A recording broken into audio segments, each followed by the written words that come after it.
काशीपुर में भाजपा के नए दफ्तर का भूमि पूजन हुआ। मुख्यमंत्री पुष्कर सिंह धामी ने नींव यहां पर रखी। 345 करोड़ की योजनाओं का शिलान्यास और लोकार्पण भी करेंगे सीएम पुष्कर सिंह धामी। जसपुर, काशीपुर, गदरपुर, बाजपुर विधानसभा की कुल 113 योजनाएं हैं, जिनमें 287 करोड़ की 102 विकास योजनाओं का शिलान्यास और 67 करोड़ की 11 विकास योजनाओं का लोकार्पण होगा। 354 करोड़ की कुल योजनाएं बताई जा रही हैं, जिनका शिलान्यास और लोकार्पण भी करेंगे सीएम पुष्कर सिंह धामी। काशीपुर में मौजूदगी और वहां पर भाजपा के नए दफ्तर का भूमि पूजन किया, उसी वक्त की तस्वीर आपके टेलीविजन स्क्रीन पर है।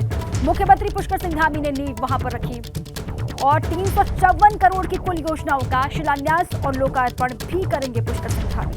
जसपुर, काशीपुर, गदरपुर, बाजपुर विधानसभा की कुल 113 योजनाएं हैं, जिनमें 287 करोड़ की 102 विकास योजनाओं का शिलान्यास होना है और 67 करोड़ की 11 विकास योजनाओं का लोकार्पण होना है। तो मुख्यमंत्री पुष्कर सिंह धामी मौजूद हैं काशीपुर में और यहां पर भूमि पूजन किया भाजपा के नए दफ्तर का, उसी वक्त की तस्वीर आप देख पा रहे हैं। नींव रखी और भी बीजेपी के तमाम जो स्थानीय नेता वो यहां पर मौजूद। बीजेपी के कार्यकर्ताओं में सीएम के आगमन को लेकर उत्साह। ये तस्वीर भूमि पूजन की आप इस वक्त देख रहे हैं। काशीपुर में भाजपा के नए दफ्तर का भूमि पूजन यहां पर किया गया है सीएम पुष्कर सिंह धामी के हाथों। 354 करोड़ की योजनाएं, जिनका शिलान्यास और लोकार्पण भी करेंगे सीएम पुष्कर सिंह धामी। मेरे साथी विनोद जुड़ चुके हैं अधिक जानकारियों के साथ, सीधे उन्हीं का रुख कर लेते हैं। विनोद, ये तस्वीर हम दिखा रहे हैं जब वहां पर भाजपा के नए दफ्तर का भूमि पूजन कर रहे हैं सीएम पुष्कर सिंह धामी, और बताया जा रहा है कि 354 करोड़ की तमाम योजनाएं हैं, जिनकी सौगात आज देने वाले हैं सीएम पुष्कर सिंह धामी। बिल्कुल दीपा, देखिए आज मुख्यमंत्री पुष्कर सिंह धामी के ऊधमसिंह नगर के कई कार्यक्रम प्रस्तावित हैं। सबसे पहले तो मैं आपको बताऊं कि मुख्यमंत्री पुष्कर सिंह धामी काशीपुर पहुंच चुके हैं और नए भारतीय जनता पार्टी के नए दफ्तर का भूमि पूजन उन्होंने किया है। और इसके बाद में मुख्यमंत्री पुष्कर सिंह धामी 4 विधानसभा, जिसमें जसपुर है, काशीपुर, गदरपुर और बाजपुर विधानसभाओं में करीब 113 योजनाएं हैं, जिनका शिलान्यास मुख्यमंत्री पुष्कर सिंह धामी थोड़ी देर बाद करेंगे। तो कई कार्यक्रम आज लगे हुए हैं और महत्वपूर्ण ये होगा कि चारों विधानसभाओं में अब तक के विकास के कितने कार्य हुए हैं, उनकी समीक्षा भी आज मुख्यमंत्री करेंगे। खासतौर पर अधिकारी तमाम, जो चाहे जिलाधिकारी हो या फिर तमाम प्रशासनिक अधिकारी हो, तमाम योजनाओं को लेकर आज फीडबैक मुख्यमंत्री लेंगे। और जसपुर, काशीपुर, गदरपुर और बाजपुर में करीब 287 करोड़ की जो विभिन्न विकास की योजनाएं हैं, उनका आज मुख्यमंत्री लोकार्पण और शिलान्यास करेंगे। इसके अलावा भारतीय जनता पार्टी कार्यकर्ताओं से भी मुख्यमंत्री मुलाकात करेंगे और साफ तौर पर जो स्थानीय लोग हैं जो अपनी फरियाद लेकर मुख्यमंत्री से मिलना चाहते हैं, तो कहीं ना कहीं एक कार्यक्रम, संवाद का कार्यक्रम भी ऊधमसिंह नगर के काशीपुर में रखा गया है। तो आज कई कार्यक्रम मुख्यमंत्री पुष्कर सिंह धामी के हैं। अभी थोड़ी देर पहले मुख्यमंत्री पुष्कर सिंह धामी ने नए भारतीय जनता पार्टी के नए भवन, नए दफ्तर का उन्होंने शिलान्यास किया है, भूमि पूजन किया है और उसके बाद में मुख्यमंत्री 4 और भी विस्तार से जानकारी आपसे लेंगे। लेकिन इसी बीच में सीएम पुष्कर सिंह धामी क्या कुछ कह रहे हैं, उनकी मौजूदगी वहीं पर है, सुनते हैं। के प्रस्ताव पर ही वर्ष 2000 को जहां ये मिलेट वर्ष घोषित किया गया है, ऐसे अनेकों कार्य आज उनके नेतृत्व में हो रहे हैं। मैं आज के अवसर पर आप सबसे कहना चाहता हूं कि आपको विश्वास भी दिलाना चाहता हूं कि एक नई कार्य संस्कृति और इसमें सरलीकरण, समाधान और निस्तारण एवं संतुष्टि के भाव को लेकर हमारी सरकार सुशासन स्थापित करने के लिए, भ्रष्टाचार मुक्त उत्तराखंड बनाने के लिए, एक नई कार्य संस्कृति को लाने के लिए और उत्तराखंड को हिंदुस्तान के श्रेष्ठ राज्यों की श्रेणी में लाने के लिए निरंतरता से कार्य करती रहेगी। अंत में, क्योंकि बहुत गर्मी हो गई है, काफी लंबा हो गया है, मैं बहुत ज्यादा न बोलते हुए आप सबका अपने हृदय की गहराइयों से धन्यवाद करते हुए कि जिस तपती हुई गर्मी में आप इतनी बड़ी संख्या में आए हैं, आपका पसीना बह रहा है, मैं आपको विश्वास दिलाता हूं कि आपका ये पसीना व्यर्थ नहीं जाएगा और उत्तराखंड हिंदुस्तान का श्रेष्ठ राज्य बनेगा। हम सबको यह भी आज के अवसर पर संकल्प लेना है कि पिछली जितने मतों से हमने लोकसभा का चुनाव जीता था, उस रिकॉर्ड को भी तोड़ने का हमको आज भूमि पूजन के अवसर पर ये संकल्प लेकर जाना होगा। पुनः आप सबको भूमि पूजन की ओर अनेकों अनेक ये लोकार्पण और शिलान्यास की जो विकास योजनाएं आज प्रारंभ हो रही है, उसकी बहुत बधाई देते हुए अपनी वाणी को विराम देता हूँ। बहुत बहुत धन्यवाद। तो उत्तराखंड के सीएम पुष्कर सिंह धामी को आप सुन रहे थे। भूमि पूजन हुआ है बीजेपी के नए दफ्तर का काशीपुर में, और वहां पर वो इसी मौके पर अपनी बात रख रहे थे। लगातार विकास किस तरीके से हो रहा है इसका जिक्र किया, और बहुत गर्मी है, गर्मी में जितनी बड़ी संख्या में लोग वहां पर पहुंचे हुए हैं उन सभी का आभार भी व्यक्त किया। इतनी गर्मी में आप आए, पसीना आप बहा रहे हैं, लेकिन आपका पसीना व्यर्थ में नहीं बहेगा, ये उन्होंने कहा। जिस तरीके से 2019 में रहा लोकसभा चुनाव में उत्तराखंड का साथ जिस तरीके से मिला अलग अलग हिस्सों से, वो कह रहे हैं कि इस बार भी वही होगा और एक बार फिर से कमल खिलेगा, इसका भी वो जिक्र करते हुए यहाँ से दिखाई दिए। काशीपुर में मौजूदगी सीएम पुष्कर सिंह धामी, वहीं से आप उनको सुन रहे थे। उत्तराखंड को श्रेष्ठ राज्य बनाएंगे, ये भी उन्होंने कहा है। भ्रष्टाचार के खिलाफ सरकार सख्ती से उत्तराखंड में काम कर रही है, पूरे देश में काम कर रही है। सरकार तेजी से विकास कार्य कर रही है, पूरे उत्तराखंड का समग्र विकास हो रहा है और देश का श्रेष्ठ राज्य उत्तराखंड बनने की तरफ लगातार अग्रसर है। ये भी बात पुष्कर सिंह धामी ने यहां से कही। भूमि पूजन हुआ भाजपा के नए दफ्तर का यहाँ पर, और कार्यकर्ताओं का हौसला वो लगातार बढ़ाते हुए दिखाई दिए। इस कार्यक्रम में और क्या कुछ कहा है सीएम पुष्कर सिंह धामी ने, वो भी आपको सुनवा देते हैं। ये क्रम लगातार हमारे यहाँ चलता रहता है, और हमारे यहाँ विचारधारा और जो पार्टी के कार्यकर्ता हैं वो महत्वपूर्ण होते हैं, क्योंकि यदि आज हमारी पार्टी विश्व की सबसे बड़े पार्टी के रूप में अपनी यश पताका को संपूर्ण विश्व के अंदर फहरा रही है, तो इसके पीछे अगर किसी का परिश्रम है, किसी का समर्पण है, श्रद्धा और विश्वास है, तो हमारे करोड़ों करोड़ कार्यकर्ताओं की लगन और मेहनत का परिणाम है कि आज हम जहां विश्व की सबसे बड़ी पार्टी है, वहीं आज विश्व का सबसे बड़ा नेतृत्व भी हमारे पास है। आज कोई भी अगर ग्लोबल रेटिंग होती है, अगर कोई ग्लोबल सर्वे होता है, तो उस ग्लोबल सर्वे में जहां दुनिया के बड़े बड़े देशों के प्रधानमंत्री या राष्ट्रपति को उस सर्वे में शामिल किया जाता है, तो वहां हमारे देश के प्रधानमंत्री आदरणीय मोदी जी 77% से भी ज्यादा अकेले जो है उस रेटिंग में अपना स्थान रखते हैं। भाइयों बहनों, आज आदरणीय प्रधानमंत्री मोदी जी के नेतृत्व में भारतीय जनता पार्टी अटक से लेकर कटक तक और कश्मीर से लेकर कन्याकुमारी तक हमारी पार्टी का विस्तार हो रहा है। भाजपा ही शायद आज भारत का एकमात्र राजनीतिक संगठन है जिसके बारे में अभी अजय जी ने बताया। हमारे जिलाध्यक्ष जी जब बोल रहे थे तो कह रहे थे कि एक एक बूथ की चिंता करने का काम उनके माध्यम से होता है। हमारा कार्यकर्ता बूथ और पन्ना स्तर तक दिन रात कड़ी मेहनत करता है और वह यह नहीं देखता है, जैसा आदरणीय अजय भट्ट जी कह रहे थे कि चुनाव कब है, बल्कि वह देखता है कि भारत को परम वैभवशाली बनाने के लिए, भारत को विश्व गुरु बनाने के लिए भारत दुनिया का नेतृत्व करे, भारत दुनिया का सिरमौर बने, भारत देश दुनिया का सबको रास्ता दिखाने वाला बने। उसमें अपना योगदान किस प्रकार से दे सकता है, क्योंकि हमारा जो सिद्धांत है वो सिद्धांत है परम वैभव नेतृत्व स्वराष्ट्रम, यानी कि भारतीय जनता पार्टी एकमात्र राजनीतिक संगठन है जहां पार्टी के पोस्टर चिपकाने वाला व्यक्ति भी शीर्ष पद तक पहुंच जाता है।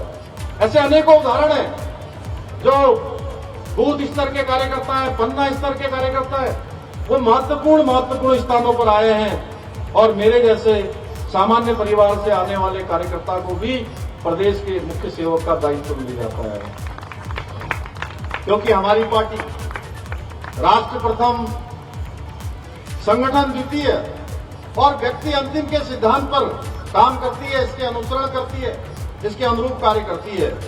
आज प्रधानमंत्री मोदी जी के आह्वान पर जिस नव भारत के निर्माण का यज्ञ का आयोजन किया जा रहा है, उसमें हम सभी कार्यकर्ताओं को आने वाले समय में हम सभी कार्यकर्ताओं को अपने श्रम की, यानी कि अपने परिश्रम की आहुति देनी है और एक भारत श्रेष्ठ भारत, दुनिया का सिरमौर भारत, दुनिया को नेतृत्व देने वाला भारत। और जब पूरी दुनिया ज्ञान विज्ञान के बारे में नहीं जानती थी, शिक्षा पद्धति के बारे में नहीं जानती थी, तब बड़े बड़े अनुसंधान इस भारत की भूमि पर हमारे ऋषि मुनियों ने किया। लोग शिक्षा पद्धति के बारे में नहीं जानते थे। उस समय भारत के अंदर तक्षशिला और नालंदा जैसे विश्वविद्यालय होते थे। उस परम वैभव को प्राप्त करने के लिए आप सबका पसीना जिस प्रकार यहाँ पर बह रहा है, ये पसीना निरंतरता से बहता रहेगा तो भारत विश्व का सिरमौर भारत बन जाएगा, दुनिया का दिशा देने वाला भारत बन जाएगा। भाइयों बहनों, आज आजादी के अमृत महोत्सव के वर्ष में हम सब प्रवेश कर चुके हैं और आदरणीय प्रधानमंत्री मोदी जी के कुशल और ऊर्जावान नेतृत्व में अमृत युग प्रारंभ हो चुका है। अमृत काल का प्रारंभ हो गया है और प्रधानमंत्री जी के दिशा निर्देशन में जहां भारत राष्ट्रीय स्तर पर विकास की नई नई ऊंचाइयों को छू रहा है। तो काशीपुर में सीएम पुष्कर सिंह धामी मौजूद हैं और वहीं से आप उनको सुन रहे थे। अब आइए आगे बढ़ें। उत्तराखंड में बिजली एक बार फिर से महंगी हो सकती है। दरअसल यूपीसीएल का तर्क है कि उसे डिमांड बढ़ने पर बाजार से महंगे दाम पर बिजली खरीदनी पड़ती है, जिसकी भरपाई उपभोक्ताओं से हर महीने सरचार्ज वसूलने के रूप में हो सकती है।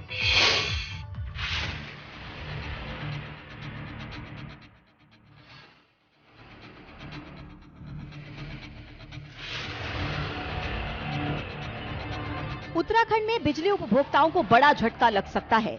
यूपीसीएल अब उपभोक्ताओं से हर महीने बिजली बिलों में सरचार्ज लगा सकता है।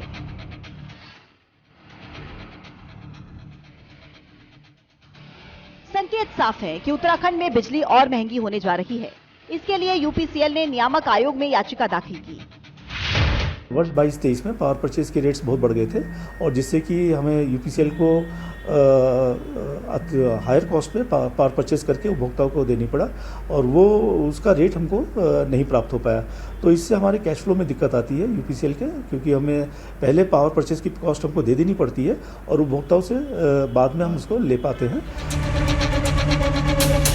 उत्तराखंड विद्युत नियामक आयोग ने यूपीसीएल को बाजार से 4 रुपए प्रति यूनिट तक बिजली खरीदने की इजाजत दी है, मगर बाजार में भी बिजली की किल्लत लगातार बनी रहती है।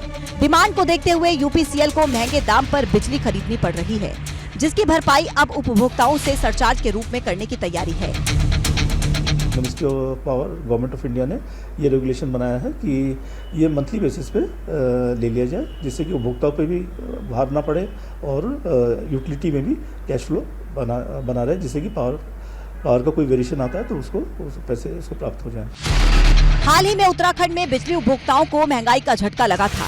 बिजली के दाम में करीब 10% बढ़ोतरी हुई थी, मगर लोगों के लिए अब फिर से बुरी खबर है। अगर विद्युत नियामक आयोग ने इसकी इजाजत दी तो ये आम लोगों के लिए बहुत बड़ा झटका होगा। एबीपी गंगा के लिए देहरादून से अजित सिंह राठी की रिपोर्ट।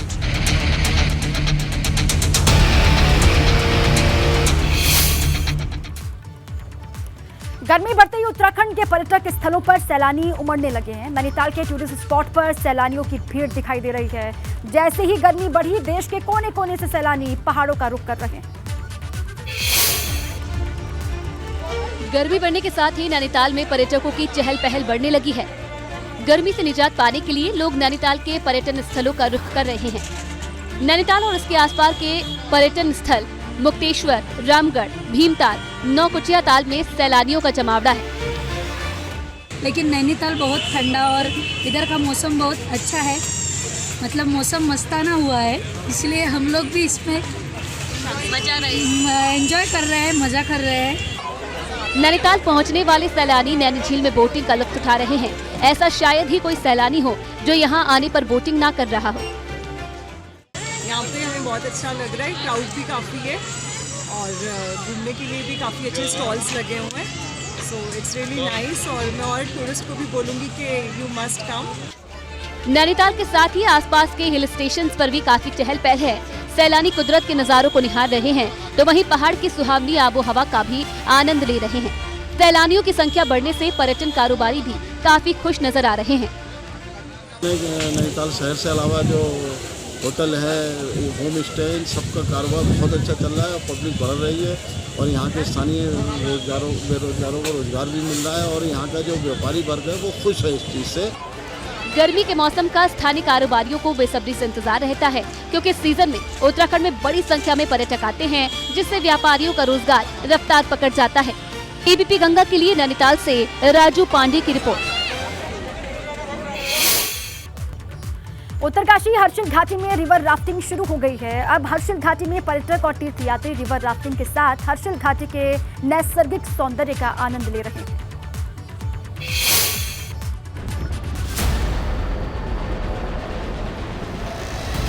ये लहरों पर रोमांच का सफर है। उत्तरकाशी की हर्षिल घाटी में पहली बार रिवर राफ्टिंग की शुरुआत हुई है, इसलिए इससे जुड़े लोग खुश हैं। अब सैलानी और साहसिक खेलों के शौकीन हर्षिल घाटी में रिवर राफ्टिंग का लुत्फ उठा सकेंगे।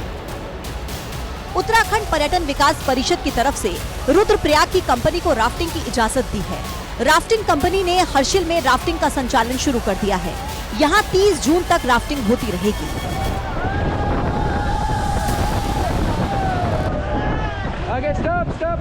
हर्षिल घाटी में वाइब्रेंट विलेज योजना के तहत भागीरथी नदी में जांगला पुल से होकर झाला पुल के बीच 3 डेस्टिनेशन चिन्हित किए गए हैं। राफ्टिंग कंपनी की तरफ से हर्षिल घाटी के स्थानीय लोगों को निशुल्क राफ्टिंग कराई गई। इसके साथ ही कई पर्यटकों को भी मुफ्त में राफ्टिंग करने का मौका मिला।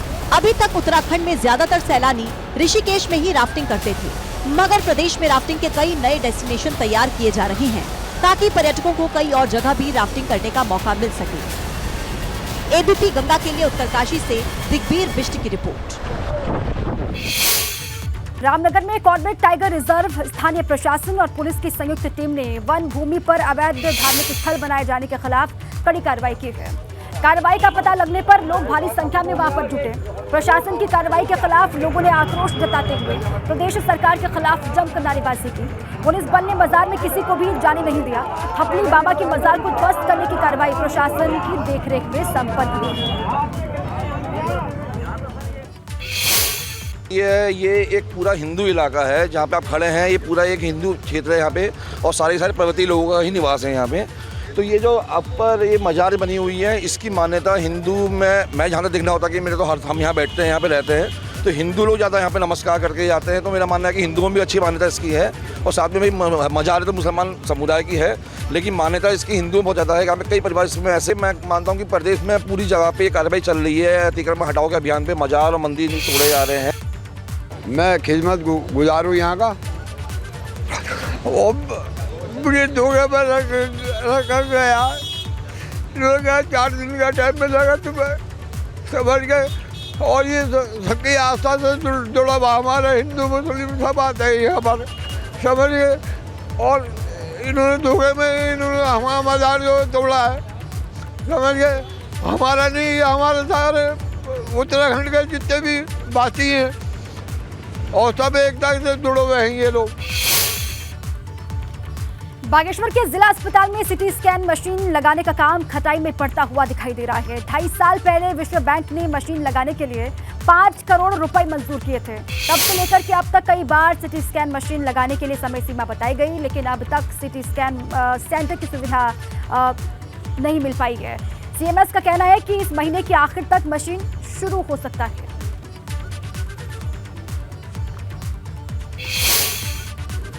सीडीसी के साथ साथ इस हॉस्पिटल का पूरा रेनोवेशन वर्क होना है, जिसमें सिविल वर्क, इलेक्ट्रिक वायरिंग, रीप्लम्बरिंग और कुछ फेविकल होने कमरों में फेविकल होना है, कुछ कमरे और बनाए जाएंगे। और सीडीसी के लिए भी हमने जगह चिन्हित कर दी है, सभी सिविल वर्क होना है। दूसरा, इसका टेंडर हो चुका है।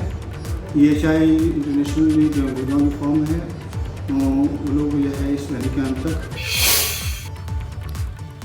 और रुद्रपुर से बड़ी खबर है। रुद्रपुर में आबकारी विभाग की बड़ी कार्रवाई देखी जा रही है। 12 से ज्यादा शराब भट्टियों को नष्ट किया गया। 2 आरोपियों को मौके से पकड़ा गया है। 400 लीटर कच्ची शराब भी बरामद यहां से की गई है। रुद्रपुर के लालपुर के पास पपलर के खेतों के बीच अवैध शराब बनाने का एक काम चल रहा था, जहां से 2 आरोपियों को गिरफ्तार किया गया। लगभग 30,000 लीटर लहन को मौके से नष्ट किया गया। आबकारी इंस्पेक्टर ने ये जानकारी दी है कि मुखबिर की सूचना पर यह कार्रवाई हुई है और बड़ी सफलता हाथ लगी। उन्होंने बताया कि लकड़ी की भरी हुई ट्रॉली मौके से बरामद की गई है। 2 आरोपियों के खिलाफ अवैध शराब की तस्करी का मामला दर्ज किया गया है। उनसे पूछताछ भी लगातार जारी है। बहुत बड़ी मात्रा में जो है अवैध शराब का कारोबार चल रहा था, तो मौके से हमने एक ट्रैक्टर ट्राली जिसमें लगभग 40 कुंटल लकड़ी वो भट्टियों में जलाने के लिए लाई जा रही थी, वो पकड़ी। मौके से लगभग 400 लीटर हमने शराब कच्ची पकड़ी और 30,000 लीटर मौके से हमने जो है लहन नष्ट किया। वो लहन को उन लोगों ने अंडरग्राउंड गड्ढे बना करके 500 लीटर के वो अंडरग्राउंड रखे हुए थे और 2 अभियुक्त मौके से हमें शराब जो बना रहे थे वहाँ पे वो पकड़े गए। खटीमा में पुलिस को बड़ी सफलता हाथ लगी है। पुलिस ने लाखों रुपए की हुई चोरी का खुलासा किया। पुलिस ने पैसे के साथ जेवर और कीमती सामान को भी बरामद किया है। चोर को मौके से गिरफ्तार कर लिया गया। पुलिस ने मुकदमा दर्ज करके आरोपी को जेल भेज दिया है।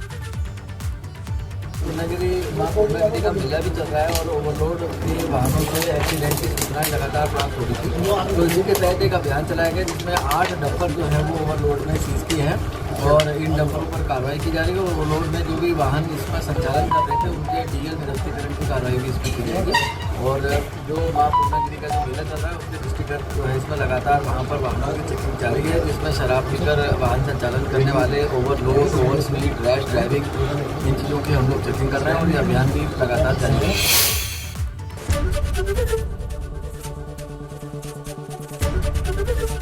एबीपी गंगा, खबर आपकी, जुबान आपकी।